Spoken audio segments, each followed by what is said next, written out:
You literally just said my favorite thing in the world prior to recording, which was nothing is off limits. Yeah, it's like my life motto.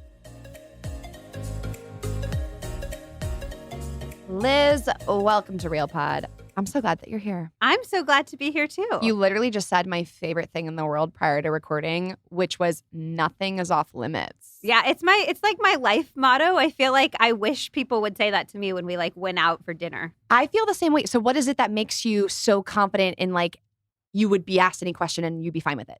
I just don't get uncomfortable with a lot of things. And I have, I think, significantly less of a filter than a lot of other people do. And I've really enjoyed it. It's been a really wonderful part of my life. I think it's so enjoyable. I can't do surface level conversation. I want to get deep every single day. I just think that's where life is to be lived. It's where we're growing, we're connecting with people. Surface level conversation is so hard for me. Well, and there's science behind it too. We always think that when we're vulnerable with people, they're going to judge us or they're going to be like, ew, that's gross. Why do you think that? But the science says that people like us more when we're vulnerable with them. So I think leaning into that is a good thing. I love that. And that's what I try to do every single day. And I'm so glad you're the perfect guest. So, then how are you today? I'm a little bit stressed. We just did a pod swap and I Yes. really enjoyed our conversation. I feel like that brought me back to neutral. But when I got here, I was a frazzled mess. I'm coming off of this really interesting period in my life where I've been living nomadically for years. And then my husband and I were like, we're going to stop living nomadically. We're going to move to LA. We tried to do that and pretty much failed at it because of my mental health and ended up retreating to Ojai. I had to finish a book. I had a manuscript due and I was just all over the place. And I have a lot of mixed feelings about that. I have feelings of failure. I have feelings of why can other people live in one place and not have anxiety attacks about it? And I can't. And now we're kind of trying to figure out what's next for us, my husband and I. And it's really hard. And I have a lot of self-judgment around that. So when you lived a nomadic lifestyle, were you going from city to city? What was the routine? Because you're talking to someone who was I was born in Chicago, but raised in California. And I feel like I have this pull to go venture somewhere else, but I don't know how or when. It's Max is in real estate in Southern California. And I could work from anywhere, but I don't know. And I yearn for it. So I'm so fascinated. Well, I think there's a lot of ways to try it on. Could you guys go to San Diego for a little bit or go to Ojai for a little bit? I think that experimenting with these big life dreams can sometimes be really fun and they can allow us to scratch that itch in a way that isn't just blowing up our whole life and diving into that dream. But we were living in New York City until May 2020. And then it was, pandemic, New York City. We were living in a 500 square foot apartment. Our landlord tried to raise our rent and we were just you can't raise our rent. It's May 2020. Come on, sir. And so we left. We did a sample month, that experimental thing in Colorado, and we loved it. We were just this is incredible. So we started looking up most beautiful mountain towns, North America, and just booking Airbnbs for a month or two at a time in those places. And we've been essentially doing that since May 2020. Most definitely. You seem to have a really great grasp on life, self-awareness, growth. Obviously, the title of your podcast and your page is Healthier Together. Coming from that anti-diet culture world, I'm not triggered, but the word healthy is always associated with kale and losing weight and kind of what we see, you talk about LA, in LA. So, what is the philosophy of being healthy to you and have you always been healthy? Okay, so I have not always been healthy, but I've not always been healthy in the way that I would define healthy, which is being healthy is anything that's going to help you live your best life. So it's going to be very unique. It's going to be very individual.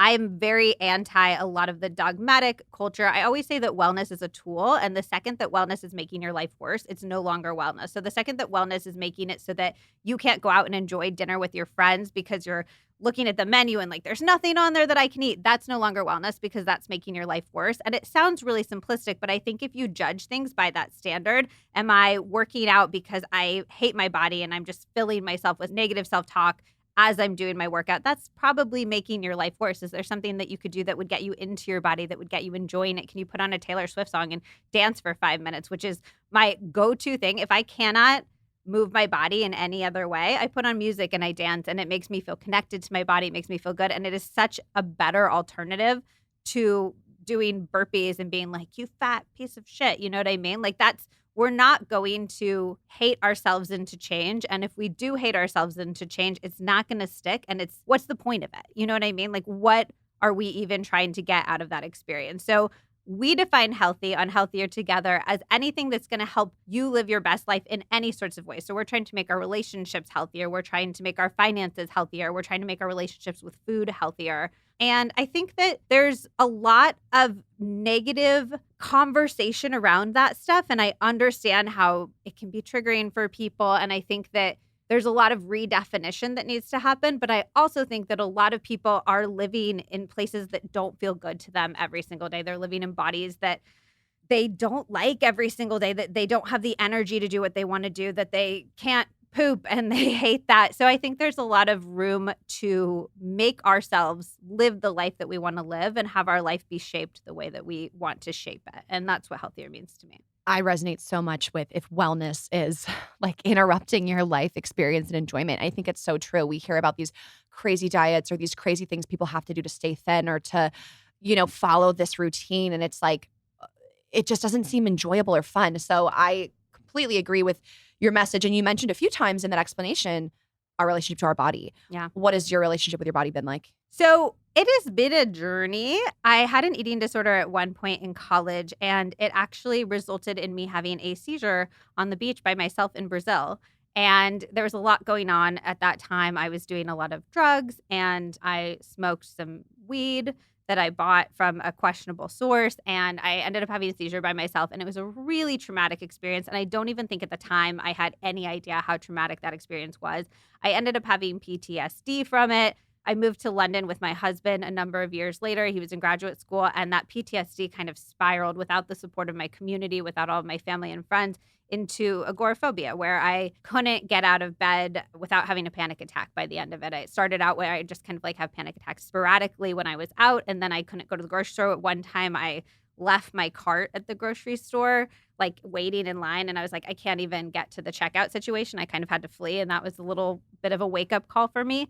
And that was interesting because that ended up being the thing that got me interested in how can I start to feel better. So I already had this background in journalism at that time. I had written a bunch of articles. I had a newspaper column when I was like 16, which is a whole other story. But so I was laying in bed and I was on my computer and I was thinking to myself, like, this is cool. I can live my whole life like this. Like, I really had convinced myself, like, I have the internet. I can watch movies. Like, I'm a cat. I never need to get out of bed again. But I was using that time just because I don't know, I didn't have anything else to do. So I started emailing sources and saying, what is the root of anxiety? What's happening in your brain? What does the research say about anxiety? And kind of putting together a little bit of this anti-anxiety plan for myself. And that's when I started getting out of bed. I started incorporating different types of things into my diet. I started incorporating meditation. I just kind of like pieced together these little bits, and slowly but surely I started to feel better. And that was my first experience with what does healthier mean. Healthier for me at that moment meant the difference between I will live the rest of my life in bed and I'll pretend to be satisfied with that, and I'll thrive and have relationships and travel and have a career that I absolutely love. So agoraphobia being fear of leaving your house, right? Yeah, having panic attacks whenever I left the house. And how did that relate to your eating disorder? What was it that triggered the fear of socialization? The eating disorder, it's a little bit convoluted, but the eating disorder led to the seizure. And the seizure led to this fear that if I ever left the house, I would have a seizure. And so all of it was kind of very entwined, essentially, because I was so unhealthy that I essentially led my body to have this very extreme Was this reaction. anorexia?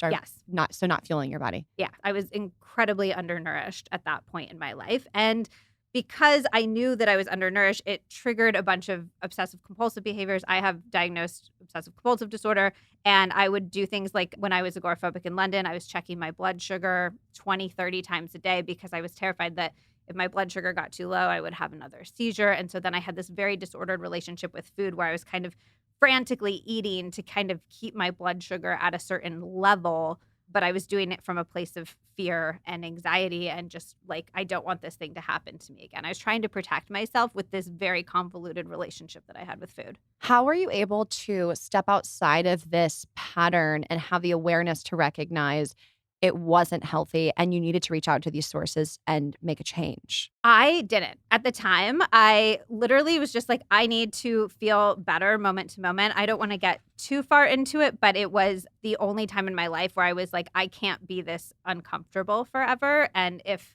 that is where this is going, I need to come up with like an alternative. And so it came out of this extreme desperation to be able to feel comfortable moment to moment without having this extreme physical and mental discomfort. And then it was only later, I think that we put a lot of pieces together later as I started to kind of climb back into my own brain, that I was able to be like, oh, these are the pieces that I need to put together. This is the relationship that I need to have with food. This is the relationship I need to have with my body. And a lot of it came down to learning to trust my body in this new way. I had this big, what I perceived as a betrayal of my body with the seizure. It was the severance of trust. You trust your body every day you wake up. You trust it to do what you want it to do, to go where you want it to go. And then when I was like trying to order a burger after being on the beach in Brazil and I had a seizure, I was like, we are not in a relationship anymore. You betrayed my trust. So I had to rebuild that trust with my body from the beginning, essentially. That's such an interesting way to look at it. And I think with eating disorders, any sort of body image issue, it is this war between yourself, your body, what you're allowing it to eat, the cues it's giving you that it wants food, and it can really create separation. Yeah, it can. And I think a lot of that is the reintegration of yourself and the building of that relationship. There was a woman on my podcast who said that you can't have self-love without self-trust. And that really resonated with me. And that a lot of what we're doing when we're saying, oh, I love my body, I love myself, when we're not taking those smaller steps to build self-trust, like we know we're lying to ourselves. Like it's not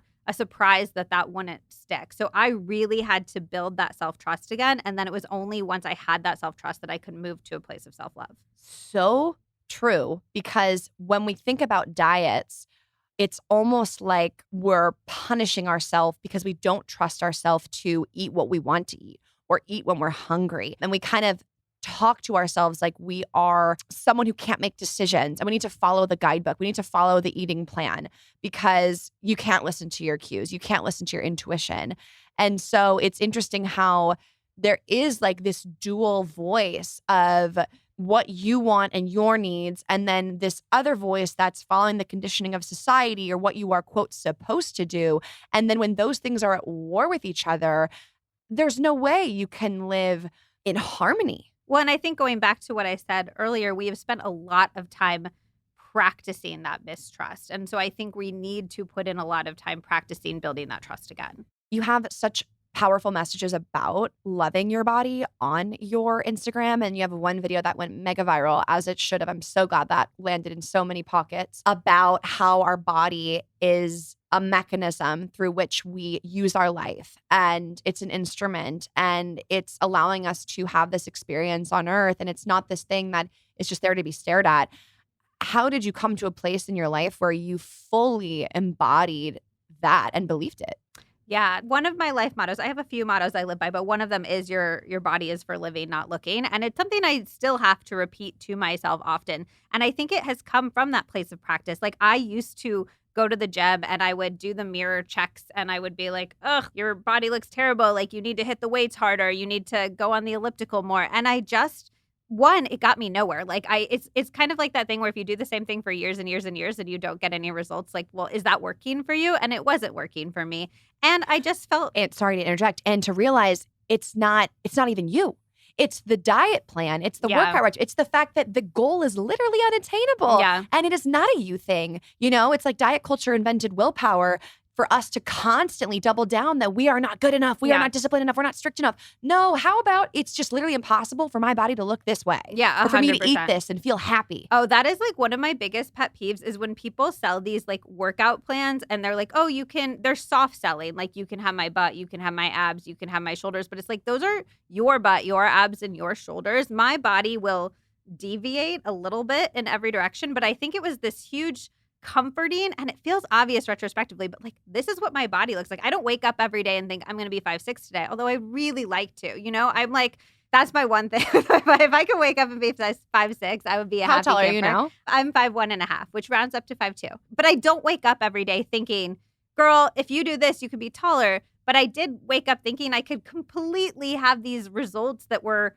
other people's bodies by doing the thing that they do. And that's a soft sell that just gives me such an ick when people like, I don't know, start a what I eat in a day with like an ab check. And they're kind of saying, if you eat this way, they're not explicitly saying it. And I think the internet's like, It's the unspoken it's message. more subtle now, but it is like, oh, if you eat this way, you can have this body. And I think it's so much more powerful to say like, what can we do to make you feel as good as possible in the body that you have? And that's where my body is for living, not looking came in for me, because I realized the moments that I felt best in my body was when I was using my body to live my best life, when I was hiking a mountain, when I was cuddling my cat, when I was having sex with my husband, when I felt the beauty and the strength and the power of my body. And then I was like, this is so much greater than putting it on display for other people. Like, what feeling do I get from putting my body on display for other people versus the feeling of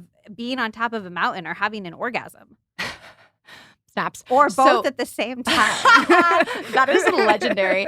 So, okay, when I hear you say that, I'm like, I'm on board. Choo-choo, love it. Okay. However, I feel like it's so hard to not feel like your body's on display for others, even when you're not putting it on display. But if you dress up hot for date night and you go walk through the restaurant to your table, like, we live in a world that has told us you are on display. Yeah. You are the snack walking through the restaurant that people have permission, even though they don't, to look you up and down and judge your body and think about your body, especially men. So I struggle with wanting to embrace and feel that empowerment, but then also knowing that people are going to look, they're going to see, and they're going to be able to do whatever they want in their own area staring at me. Yeah, but it's kind of like you can control what you can control. I feel like that's true in so many parts of our lives, is they're like, well, what if I do this and they think this or they say this? And it's like, well, that's outside of my control. Right. I can control my side of the street. I can control how I feel in my body. I can control what I want my body to feel like for me, but I can't control what anybody else thinks of it. I saw this TikTok yesterday that literally said, so if I buy an expensive designer bag. Oh, I think I saw this. Yeah. It was like, then I'm not being smart with my money. Yeah. But if I buy a bag from Zara or H&M, I'm supporting fast fashion. So if I go thrift a bag, I'm now taking a bag from someone who might need it more than me. And if I make my own bag, which I like literally don't have the time to do, like with the job I work, then I won't have a bag. And so the whole thing was just about like how there's a problem with any type of bag you get or buy.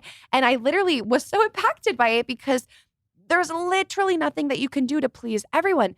Yet, like, Liz, I literally, like, I know this, but I still can't muster up the courage to then just live my life without feeling like I need the approval of others or caring what they're going to think. It's so hard. I think it's harder now than it's ever been too, because there are so many voices out there. Like, if you are scrolling on TikTok for 10 minutes, you're hearing hundreds of strongly held opinions about something. And I do think that that is a shift that hasn't even existed for 5-10 years. Like, it's gotten the other voices have gotten so much louder. And I think ultimately the answer is like figuring out what your values are and adhering to them as much as possible, while recognizing that your values are going to shift and change with time, and leaving room for that, and leaving room to have your values shifted by other people's opinions, by acquiring new information. I think that's so important. But I think that that exercise of figuring out who am I and what do I value has gotten increasingly harder in today's world. So I have a lot of empathy for that. But I also think that that speaks to why it's so important to figure out the places that you feel most in touch with yourself and pepper your life with them as much as possible.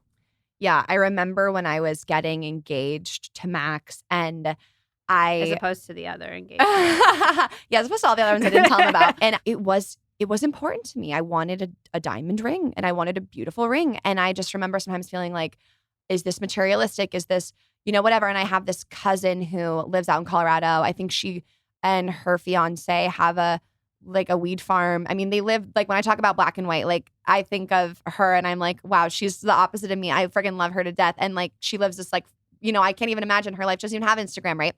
And I remember talking to her about it because I she would never like care that much about something like that.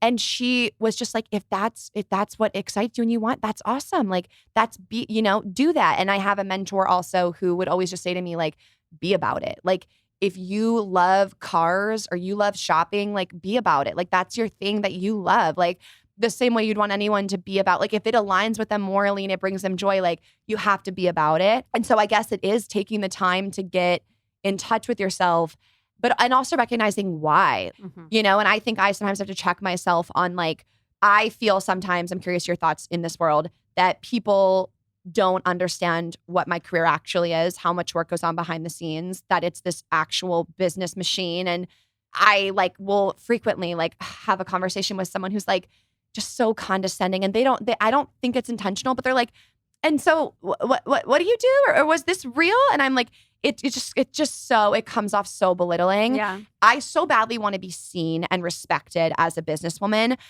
But I notice when I'm like wanting to name drop a brand I've worked with or an amount of money that I make for approval.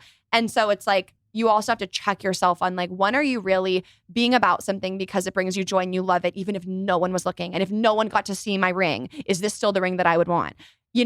Because is it what I want? And it is. But it is important to know, when are we doing it for others versus 100%. ourselves? Yeah. And I love that you designed your ring too. I think it's cool that you were like, my partner, doesn't need to design the ring for me. I think that's like, it's cool that you knew what you wanted and you went for that. I also think sometimes if we feel a desire to be seen en masse, like if we feel a desire for the stranger at the coffee shop to give us approval, I think that can be, one, a sign that we need to really work on our self-approval, and two, a sign that maybe we're not being seen by those people really close in our lives too. I think that there is a tendency these days, and I think social media has contributed to it, that you want approval by like 50 people, 200 people, 500,000 people.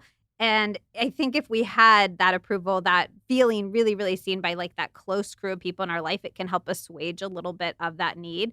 And it's sometimes frustrating to see, because I think sometimes people will focus on that perception to the external world rather than nurturing and cultivating and appreciate that being seen by the people who really do see them. Like Max probably is like, wow, what a powerful businesswoman. Like, I think that Victoria is creating this incredible career for herself. I think that's so, so cool, because he knows you and he sees you. And so his opinion actually matters. And I think that sometimes being able to differentiate between the opinions that we kind of let in and the opinions that we just are like, well, they don't have enough information to see me, so why does their opinion matter? So I'm noticing, I think I have a bad problem, because I have amazing core people in my life who I do feel so seen by. And I want the barista to think I was the nicest person that came in Starbucks this morning, Yeah. I mean, I think that's human too. Like, I think that's like a human thing. So I've been working on rejection therapy. Have you heard of this? Yes, I have. Okay. So for anyone who's unfamiliar, it's like when you literally purposely put yourself in a position to be rejected by society, to kind of bear the pain or fear of what that is. And I've been doing it in little bits and pieces. What have you done? So a few things that I've done. I was in Target and I had to film a TikTok, or I wanted to film a TikTok. And I remember thinking, oh my God, no, people are going to look at me and think this is this girl who bought. And I was like, you know what? Let them. I'm going to hold my phone up. I'm going to walk down the aisle. I'm going to film my TikTok, and they can judge me. I'll never see them again. So that was one thing I did. Another thing I did is I was in the bathroom, actually right here at the studio. This is like a month ago. And I was in there alone and I was singing. I love to sing. And I heard someone walk in and I thought, keep singing. Keep singing. What were you singing? I totally forgot, but I literally kept singing. I pictured a Disney song. I don't know why. Yeah, I think it was probably Taylor Swift. I kept singing, and that was like me practicing, like that they're going to think, oh my God, there's this random girl singing in the bathroom. What a weirdo. Like, who does that? And then I actually think that they didn't come out of their stall until I left, because I think that they thought I didn't know they were there.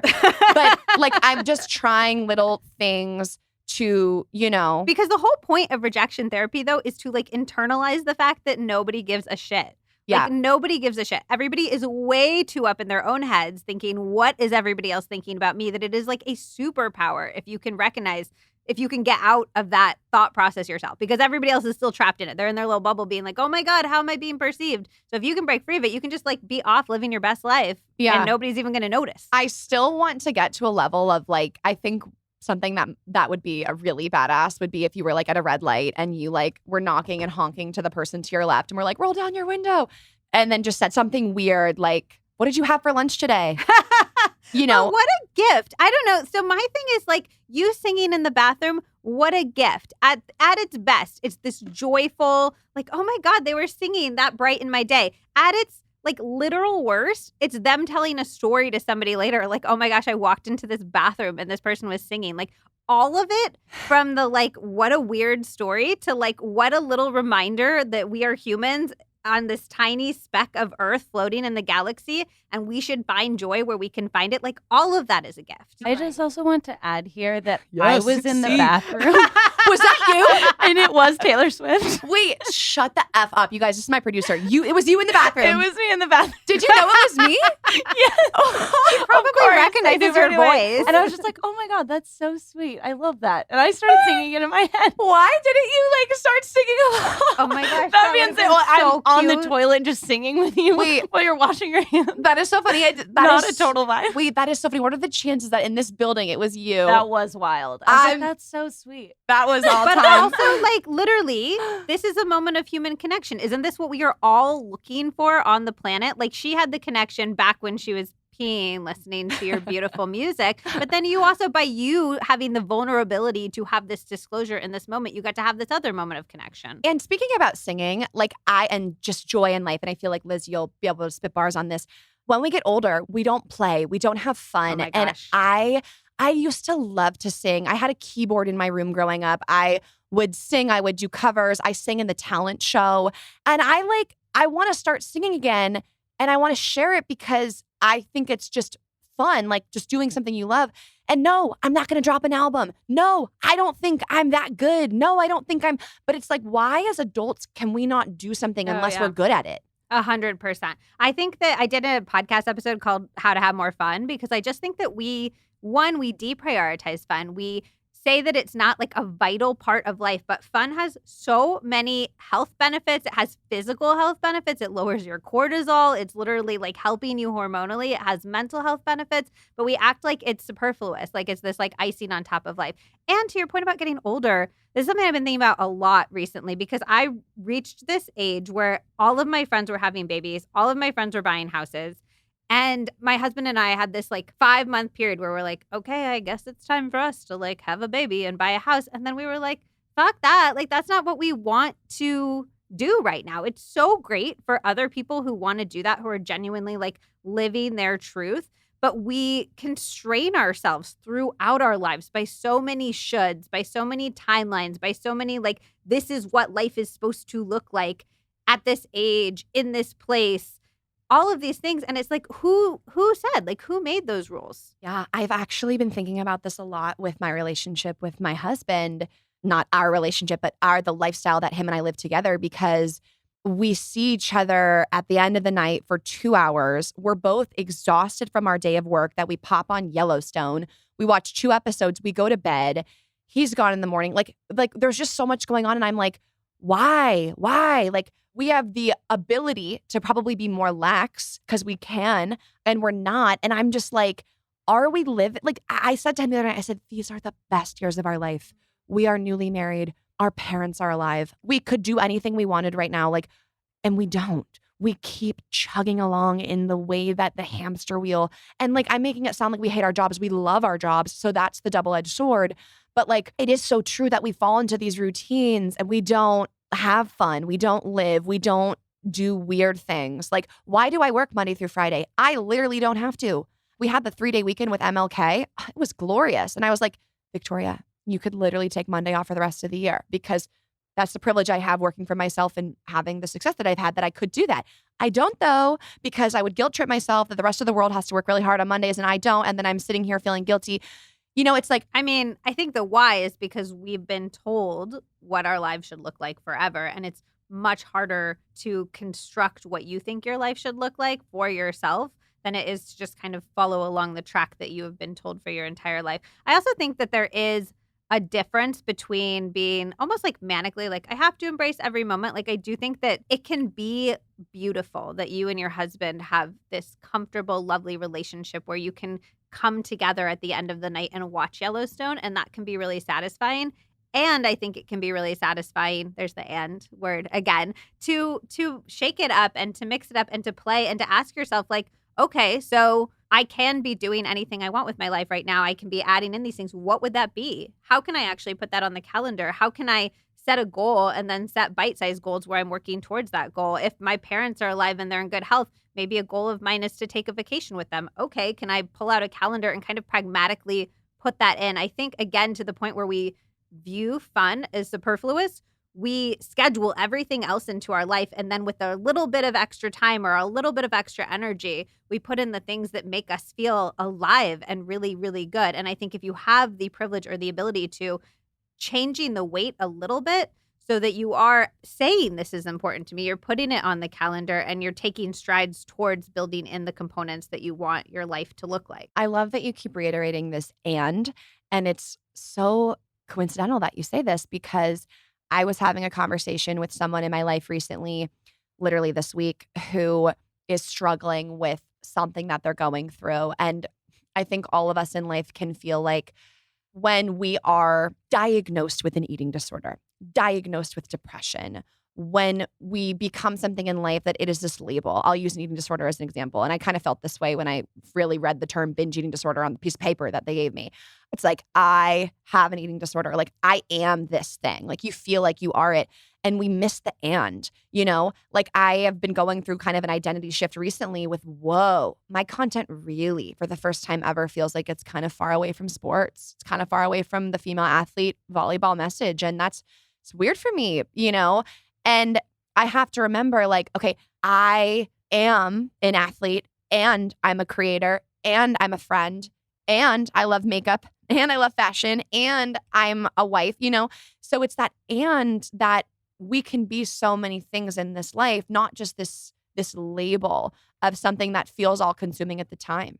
Yeah, I had Susan David on my podcast. She's a psychologist and she does research into our emotions and how we experience them. And one of her core things that she teaches is not even to say like, I am sad, because then we're identifying with the emotion of sadness, instead to say like, I am experiencing sadness right now. And I think that giving yourself a little bit of that separation means that you're not taking that on as a core part of your identity, which can be really freeing. And I think that a lot of the therapy world is moving in that direction with diagnoses as well. I think on one hand, it can be really helpful to finally be able to feel seen and to verbalize and to have language around this thing you've been experiencing. And I think diagnoses can be lovely in that sense, but I also think they can feel a little bit entrapping. And so I think to say, I am experiencing this can be really helpful. And she would even go a step further and say that you should be significantly more specific than just saying sadness. You're likely feeling 3 other things below that. You're feeling shame, you're feeling lonely, you're feeling helpless. And the more we can get specific with identifying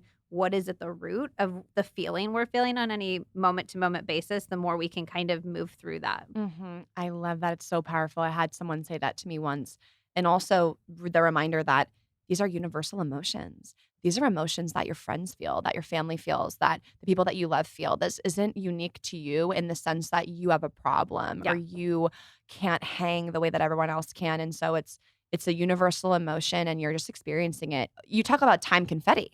That's something that you have a lot throughout your page. Can you share what that is? Because I even want to better understand time confetti. Yeah. So that's from Dr. Lori Santos. She is a Yale professor. She studies happiness. And she talks about having all these little like interstitial moments where we're kind of like, what should I do at this time? You're waiting for the water to boil. You've just sent a bunch of emails and you have a meeting that starts in 7 minutes, or we have all these little, you're pooping, we have all these like little. I love your like obsession with poop. I just feel like it's like one of the times a day when I started to check my relationship with social media, one of my first thoughts was like, well, what do I do when I'm in the bathroom? Which is such an interesting thought. And then it was like, well, maybe I could just use that as like a moment to be. And I think that we've gotten so acclimated to having our phones with us all the time that even just having that one moment to be can be kind of scary. But that's like, it's a good opportunity.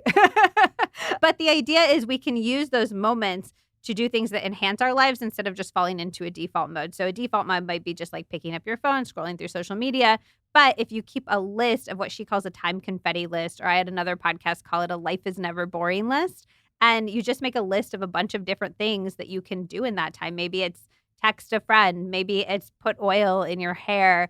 Maybe it's give yourself a little hand massage. Maybe it's go for a 3-minute micro walk. But just having this list at hand means that you don't have the decision fatigue of being like, well, I have to figure out what I want to do, then fill this time. Okay, it's easier to just scroll on TikTok. But you end up taking these micro pockets of time, which add up to so much more time than we think, and filling them with things that make your life look, again, a lot more like what you want your life to look like. And what are your 3 favorite time confettis? So micro walks are huge for me, like a 3-minute micro walk. So many doctors come on my podcast and they keep espousing the benefits of like these quick little walks throughout the day. And so it was an interesting thing with my eating and my health journey was moving away from the notion that like something had to count. Like you had to be like really sweaty and do this really hard workout for it to count. And of course, count was framed in the notion of like calories expended. But a 3-minute micro walk, it makes you feel more creative. It makes it easier for you to pay attention. It has this host of benefits to your brain, to your body, and it makes me feel so good. So I love a 3-minute micro walk. I love going through my text messages. Are you like a text message clear box person? Like a lot. I used to be. Now it's like I can't put that standard on myself. I literally don't have the time. I have I think 400 outstanding unread text messages. That's hard. And I value, when you go back to what are the things I value my relationships more than anything else in my life. And so I'm like, if I value my relationships, but I'm not spending my time nurturing my relationships, I'm not living by my values, and I'm going to spend every single day of my life feeling a little bit unaligned as a result of that. So in my little micro pockets of time, I've started going through my text messages. I'll reply to people. I'll also just shoot people text messages and be like, thinking of you. I remember this day we had, how are you doing? Can I double down and possibly push back on that and see your thoughts? Do it. So I also feel like I really value my relationships. I want to tend to them, but I don't like the feeling that I have to respond to everyone's text or that I can be the fact that we're reachable at every second. I think texts and emails are both messages you're leaving at somebody's doorstep. They're not you coming over and tugging on their jacket and saying you need to respond immediately. Yeah, I guess sometimes I'm if I haven't texted someone back, I'm maybe in my time confetti, I would give them a ring because I just don't want to stare at my phone. That's totally fair. I mean, so yeah, then to each their own. I guess I just want to clarify that you're not feeling you have to get back to everyone's text. I still to be have a good friend. 400 unread text messages, but it's more just how is the way that I'm spending my time aligning with my values or not? And I think it's a zoomed out perspective on that. So when I'm feeling a little ick, I can look back at what are the things I value, and am I actually spending my time doing the things that I value? Completely. Liz gifted me, so sweet, her Healthier Together deck, Conversations for Creating Your Healthiest, Happiest Life. And I'm obsessed with this stuff. Max and I do We're Not Really Strangers a lot. I feel like we've been through it all. I needed something new. And this is right up my alley. And I selected some before the interview that I wanted to go through with you. Yeah, I'm weirdly nervous. Why? You wrote the questions. I know. That's why I'm these are hard. These are good questions. I'm nervous to answer them. Okay. Well, actually, we were just talking about friends and texting back. So this question is, share one thing you think you could do to be a better friend. I think I could let go of the notion that friendship needs to look a certain way. This is something I'm really working on. That looks like calling up people that I haven't lived in the same place as for years, and I might never live in the same place as again, and getting to be vulnerable in that way and not relying on we need to be physically together to be intimate. I love that. I relate to that on a What deep would level. you say? I would say I think I could take things less personally. I think when a friend and I haven't talked for a while, I'll go quickly to they should have reached out. They should have texted. I was the one that did it last time. So I think I could grant more grace and lead with that and then, keep an eye on the pattern. Yeah, that's a great answer. This next one, I'm so excited. What's something you love about yourself you wish more people noticed or saw in you? Ooh, that's interesting. I think I'm an interesting person where I have been applauded for my mind for my entire life. And I kind of want to be the kind of person who feels like they can just show up and be and not have to entertain or be witty. I'm working on having people notice and love just me without having to sparkle and turn it on. Mm-hmm. And I think maybe the reason that hasn't happened in full yet is because I'm still working on that for myself. I'm still working on you don't need to earn your presence in a room. You don't need to earn having value in your relationships. You don't need to earn love.